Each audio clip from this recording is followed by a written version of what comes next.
Bonjour. Bienvenue dans cette nouvelle vidéo, qui change de d'habitude. En effet, dans cette vidéo, vous retrouverez une compilation de cette petite creepypasta, ainsi qu'un témoignage. Commençons dès maintenant. Histoire numéro 1, en bas des marches. Je travaille dans une vieille école catholique.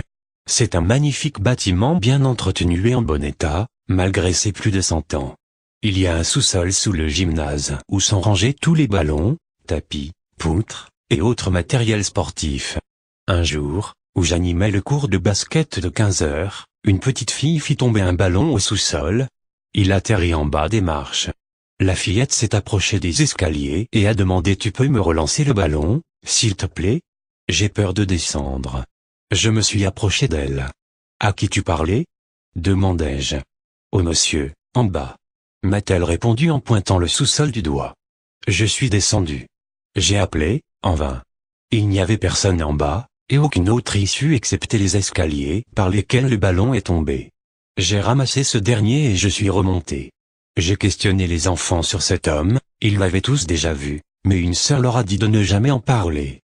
Il n'y a plus de sœurs dans cet établissement depuis 40 ans. Histoire numéro 2, seul. Encore sur Internet? Tu passes ton temps devant les écrans. Tu ne sors plus de chez toi. Pourquoi? Je ne comprends pas. Après, tu te plains d'être célibataire, d'être sans amis, d'être seul. Mais tu ne l'es pas, ne l'oublie pas, tu ne le seras jamais. Moi, je te connais dans les moindres détails, je t'aime tellement, tu sais? Je veux te protéger, je veux tout donner pour toi, les autres ne sont rien, ils ne tiennent pas réellement à toi, crois-tu qu'ils t'aiment? Même tes parents ne t'aiment pas autant que je t'aime. Ils ne sont jamais sincères, tu dois t'en débarrasser, les faire taire, eux et leurs propos hypocrites, je ne te veux rien que pour moi, je t'aime. Pourquoi ne pas trancher la gorge ou même torturer ces hypocrites? Je t'aiderai, tu sais, je serai toujours là, moi. Je te connais par cœur. Tu te sens toujours aussi seul? Mais à ton avis, qui était dans ta tête pendant ce texte? À qui appartient ce visage? Histoire numéro 3, il te voit. Tu te sens observé? Pourtant, il n'y a rien. Mais si jamais il y avait quelque chose qui te regarde ou qui t'observe, même dans les endroits les plus intimes. Il est là, mais tu ne le vois pas. Il connaît tes habitudes. Il sait que tu es beaucoup sur l'ordinateur, que tu aimes avoir peur. Il sait quel site tu fréquentes, quelle chaîne YouTube tu regardes. D'ailleurs, peut-être est-ce lui qui a écrit ce que tu es en train d'écouter. Il attend. Il attend le bon moment. Tu sens son souffle sur ta nuque. Est-il brûlant ou bien glacial? Un souffle sans corps. Tu ne le vois pas, il se cache dans un coin sombre. Tu crois voir quelque chose du coin de l'œil. Tu ne peux pas le dire à qui que ce soit, personne ne te croirait. Tu es seul contre lui. Tout seul. C'est son avantage. La peur l'attire. Ta peur l'attire.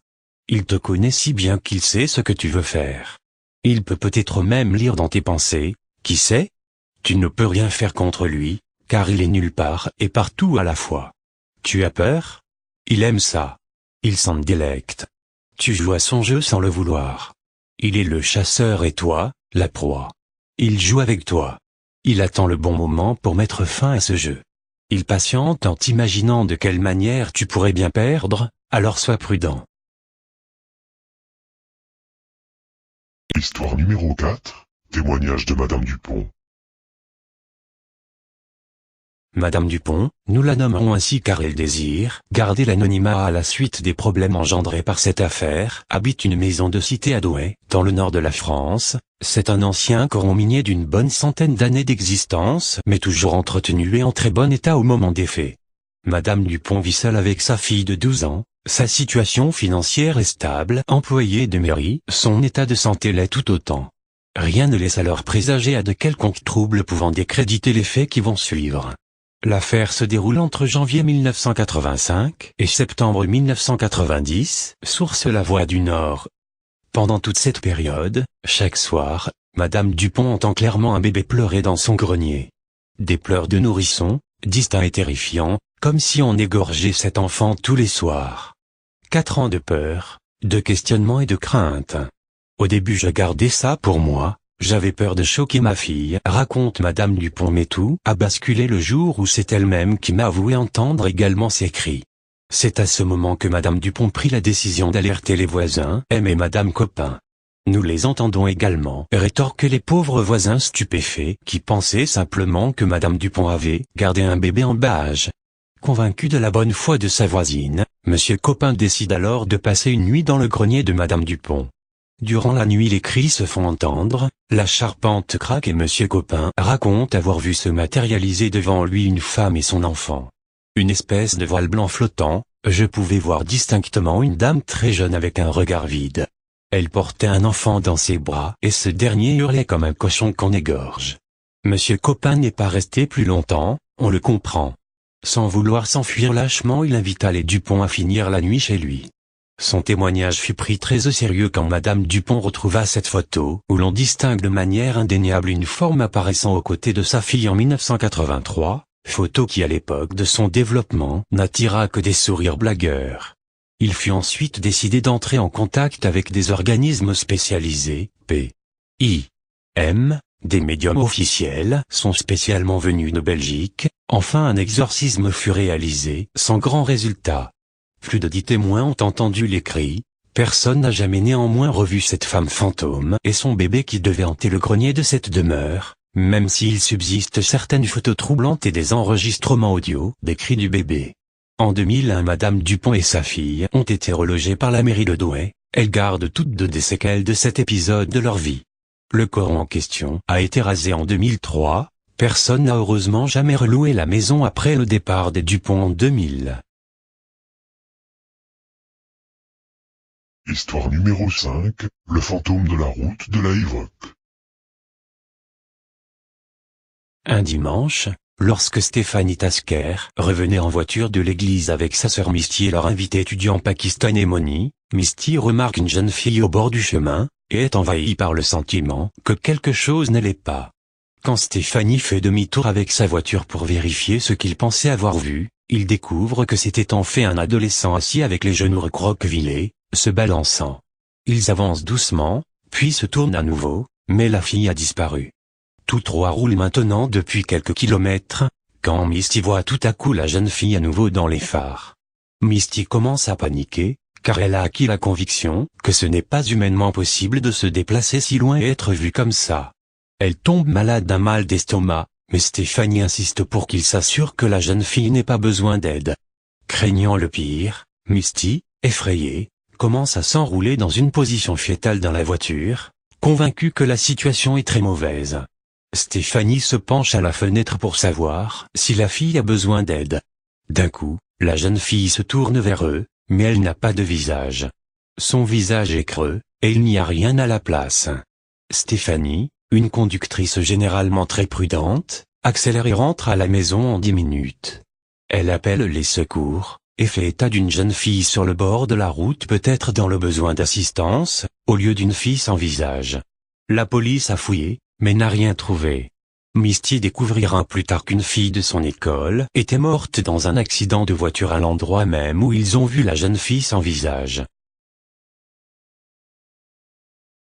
Histoire numéro 6, Sonic, la face cachée.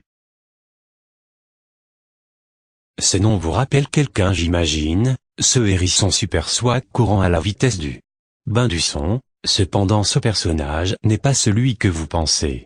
Sonic est en réalité une sorte de monstre anthropophage, tortionnaire et quelque peu masochiste. Déjà pour commencer, les premiers niveaux de tous les Sonic contient le mot il. C'est un message caché car si on suit les 3 premiers on peut créer ce message, il est kill him, et je le tuerai en anglais, mais qui? Là, je parle plus des théories, je ferais mieux de passer au fait. Sonic donc libérait des animaux sans défense dans tous ces jeux, n'est-ce pas? Mais après leur libération, ce dernier les pourchasse et les dévore au point qu'il ne leur reste plus que les os. On peut en avoir une certaine image dans le jeu Sonic. D'ailleurs ce jeu n'est en aucun cas un jeu d'horreur, mais plutôt un jeu dévoilant la vraie nature de ces faux héros. Les amis de Sonic par contre n'ont rien subi de sa part, du moins physiquement. Si Tails fait équipe avec Sonic c'est parce que ce dernier n'a pas le choix, Sonic ayant pris la sœur de Tails en otage, vous me direz Tails n'a pas de sœur, normal, on ne la voit dans aucun jeu. Eh bien sachez que Tails a une sœur et que Sonic en bon ami l'a enlevé et torturé afin que ce dernier lui trouve d'autres repas mobiles. Et vous ne vous êtes jamais demandé pourquoi Tails a deux queues? Phrase à ne pas mettre en dehors de son contexte, c'est justement la queue de sa sœur que Sonic a arrachée, comme preuve qu'il la détient. Parlons maintenant du cas de Amy. Cette fille étant fan du hérisson bleu, et tout comme lui une cannibale et une masochiste, elle s'automutile en se frappant avec son marteau géant, et Sonic lui marche souvent sur le visage. Quant à Eggman, Dr Robotnik pour les plus anciens, serait le gentil de l'histoire, car les prisons et les robots qu'il fabrique seraient pour protéger les animaux, et donc protéger l'écosystème par la même occasion. Haïssant les folies meurtrières de Sonic, il décide de créer plusieurs robots de défense lui ressemblant afin de protéger ses animaux. Maintenant que vous savez tout de ce démon bleu, peut-être que vous le regarderez d'un autre œil lorsqu'il sera en compagnie de Amy ou qu'il vaincra Eggman. Histoire numéro 7, le sommeil. Une nuit sombre, en rentrant du travail, j'étais éprouvé, fatigué, exténué. Je voyais flou, le soleil se couchait derrière la vallée. Je rentrais chez moi, me dirigeais vers ma chambre aussitôt, montais les marches qui craquaient sous mes pas inexorablement, j'ouvris la porte grinçante de ma chambre et je m'endormis sur mon grabat au matelas doux et soyeux, on pouvait presque s'y enfoncer tellement il était moelleux. J'éteignis la lumière me laissant guider dans une ambiance pesante et à la fois troublante. Après quelques minutes, je sombrai dans un profond sommeil, je me mis à rêver de deux citrouilles attachées chacune à un pilier de bois usagé dans un champ de blé fané et avachi. Je les trouvais si inexpressifs que je décidai de prendre un morceau de bois pointu assez amoché qui était posé sur de la boue flasque qui recouvrait des os. Avec ce bois, je leur dessinai de jolis yeux sur le visage. Toujours inexpressive, je creusai donc la bouche. Pour finir, je plantai le morceau de bois au centre pour faire le nez, et j'en ramassai un deuxième pour faire le nez de la seconde citrouille. D'un seul coup, je me sentis comme heureux du résultat. La brume commençait à recouvrir l'intégralité de mon corps et je vis du coin de l'œil les citrouilles que j'avais travaillées qui souriaient jusqu'aux yeux et qui commençaient à sécher. Quelques instants plus tard, je me réveillais debout à l'intérieur de mon garage face à deux personnes assises sur des cactoirs, ligotées, mutilées, les yeux percés, la bouche creusée, vidée de leurs dents et le nez éclaté formant un énorme trou au milieu du visage. Dans ma main tremblotante et dégoulinante de sang, des morceaux de bois pointus et assez amochés. Histoire numéro 8, pourquoi tant de questions? Tu dors tranquillement, bien au chaud dans ton lit?